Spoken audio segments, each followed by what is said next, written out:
Hey, it's Lydia. How you doing? I'm good. I don't know about you, but my YouTube subscription tab has been dry AF. Most of the YouTubers I've watched over the years have either changed their content to something I'm not interested in, or they straight up quit. I miss you, Jenna Marbles.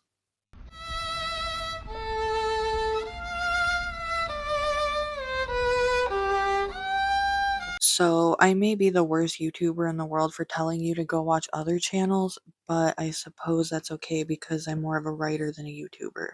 You've probably heard of a channel or two from this list, but it's unlikely that you've heard them all, so hopefully you find a new channel to watch. Real quick, I have a poll up if you haven't voted. There's still time because I've been busy. Okay, onto the video. Cinema therapy. If you like movies and psychology, this is a channel for you. Hello and welcome to Cinema Therapy. I'm Jonathan Decker, licensed therapist who loves movies. I'm Alan Seawright, professional filmmaker who needs therapy. I love these dudes. Just a couple of dads watching movies and talking about the emotional impact they have and how we relate to them. There's something very true about people who've been through terrible things and then continue to step in the same bear trap over and over for the reasons we just outlined. Oftentimes do come around to, I just want someone who's good to me. Mm-hmm. And she does see that in him. He doesn't objectify her. He obviously finds her attractive, but he doesn't try and take advantage of her like so many other people have. And I love because consent was taken from her in her past, that she implicitly asked for consent. They really break the story and characters down from a psychological aspect, telling you why characters are doing certain things and what we can do ourselves for when life is sometimes like the things we see in the movies. I do love when Stockard Channing is staring down John Travolta, and it's not even angry, it's just like, I see you. It's my favorite bit of acting from Travolta is when he drops the act and you could see the genuine regret on his face that he just hurt Sandy. Yeah. But he doesn't know what to do. It's all done in a very feel-good way aimed at understanding and healing. There's where you come from, and then there's who you've become, and the different crowds that you run with, and you're able to wear the different hats. They're just different sides of you. Is this me? Being one thing and coming from one group and growing into something else. You're still becoming a different person and you're changing and growing, trying to reconcile who you were and the things that you liked, but also mourning the loss of some of that.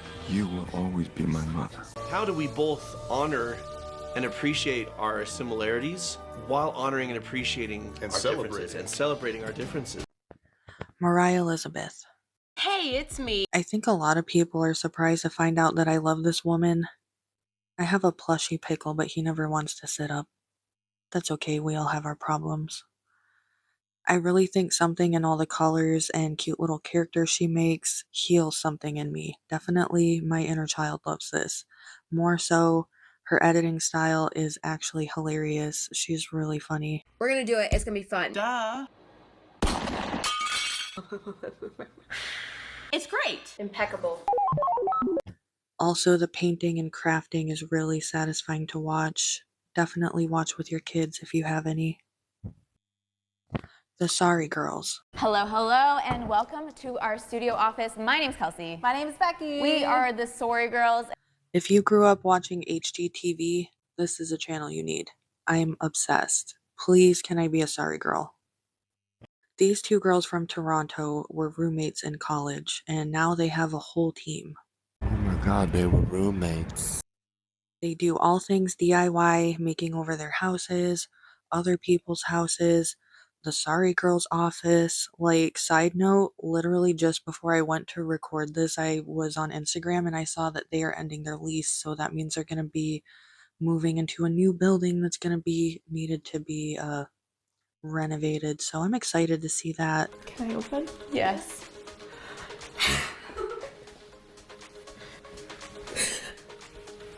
Oh my god! What did you guys do?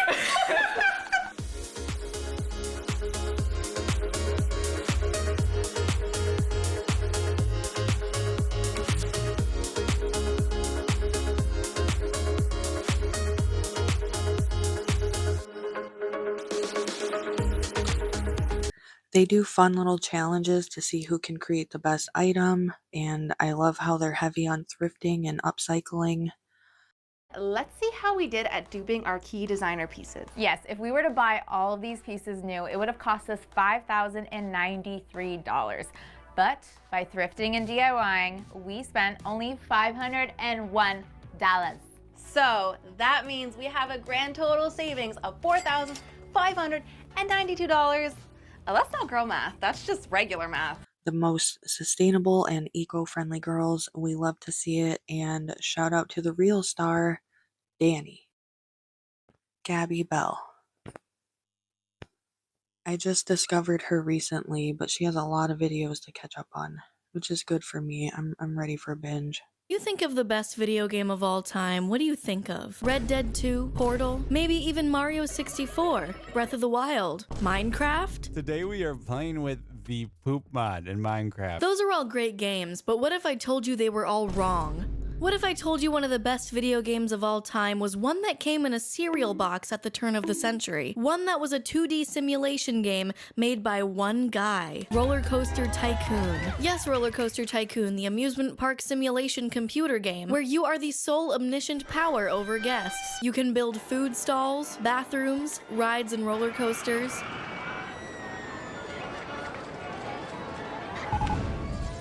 And even manage the pricing of everything to become the Mark Zuckerberg capitalist poster child of theme parks. Released in 1999, the year that Jar Jar Binks made his debut, Britney Spears was dating Justin Timberlake, frosted tips were hairstyle of choice, and everyone was freaking out about if computers could do the year 2000 and that meant the world was gonna end or something. Meanwhile, Roller Coaster Tycoon was being distributed to kids and teens across the world, I think, via physical disc to embark on their own tycoon journey.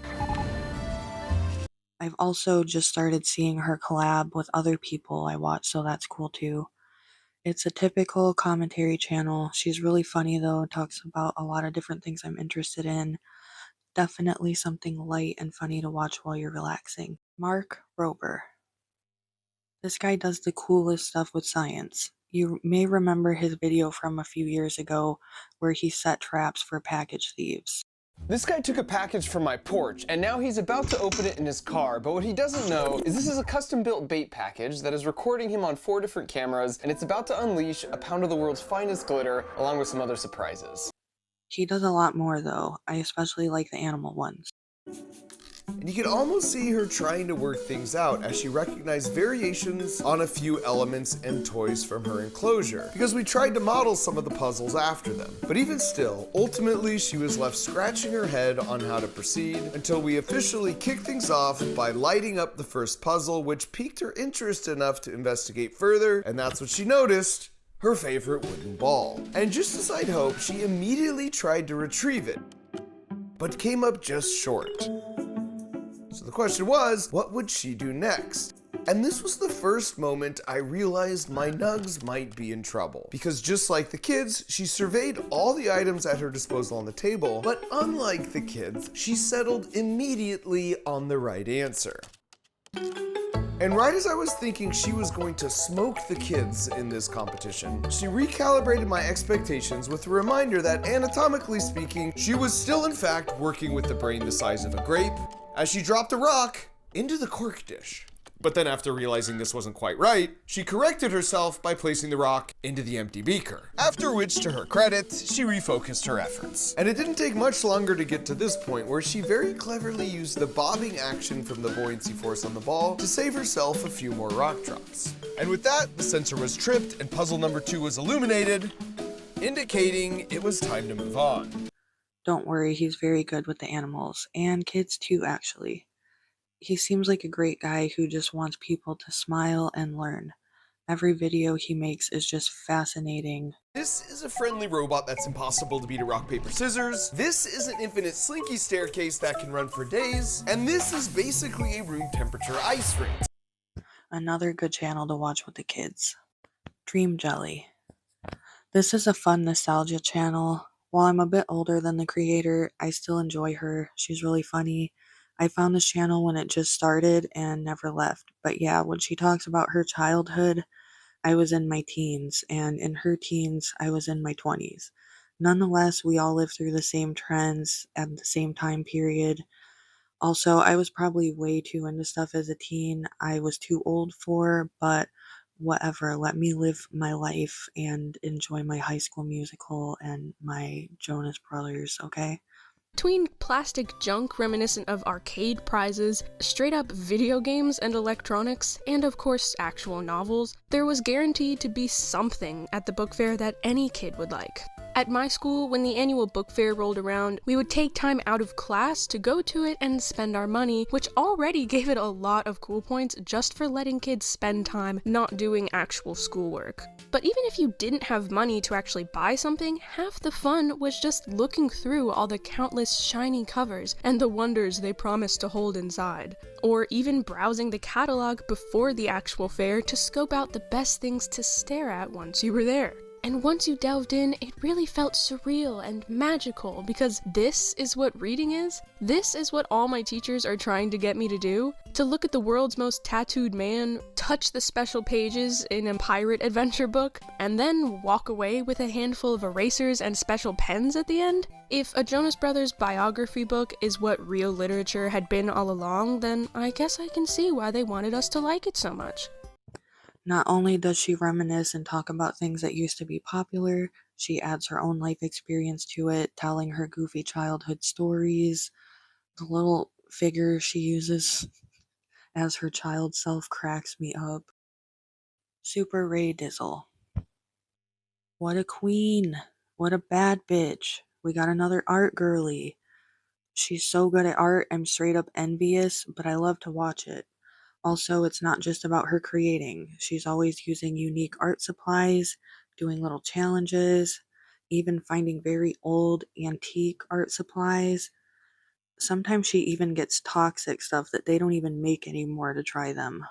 Don't worry, she takes proper precautions when handling these chemicals and such. Throughout history, art supplies have been made with some really crazy things. Things that are now banned, considered dangerous, and some things that are just straight up illegal. So of course, as I do on this channel, don't ask me how I did it, but I bought some. And today we're gonna try these bad boys out with a lot of caution, of course. Evan and Caitlin. They're just a cute couple from Texas that makes things in their garage workshop. They make the craziest stuff that you'd never think of. They have just about every tool that exists so they can make anything they want, and they have fun doing it, unless everything goes wrong, of course. I mean, that looks nice. I was thinking I'd make it more blue. I'm not sure if I like it. I like it. You like it? You don't? No. Ready?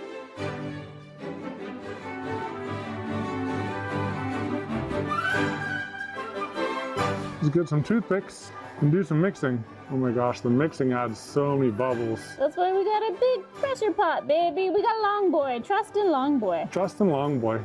Shall we do some clouds, baby? Yeah, let's do it, baby. Look at all those clouds we added. Who knows where they're gonna end up? Who the heck knows?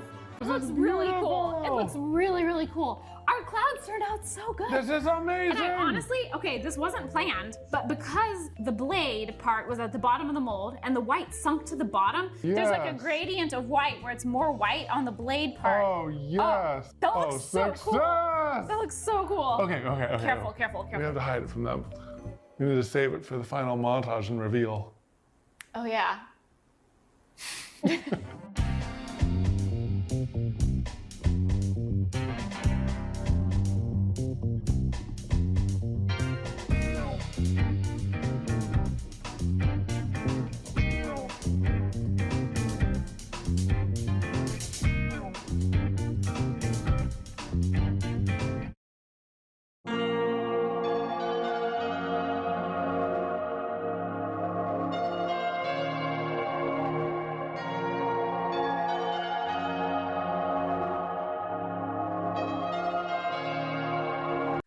They made a lot of things for their cat Juby, who you'll probably see around. Sadly, Juby passed away recently, and I cried. I'm not even a cat person, but damn, it's Jube, the supervisor. They did, however, find it in their hearts to rescue a new baby, and I'm sure they will be blessed with lots of ham and fun things. Juby loves! That's it for this video. If you made it this far, seriously, thank you so much. I know I'm new to this and I'm not always the best at it, so your support means so much to me, like you have no idea. Anyways, let me know in the comments what channels you like and why you like them. I hope you find some joy today, and I'll see you when I see ya. Bye.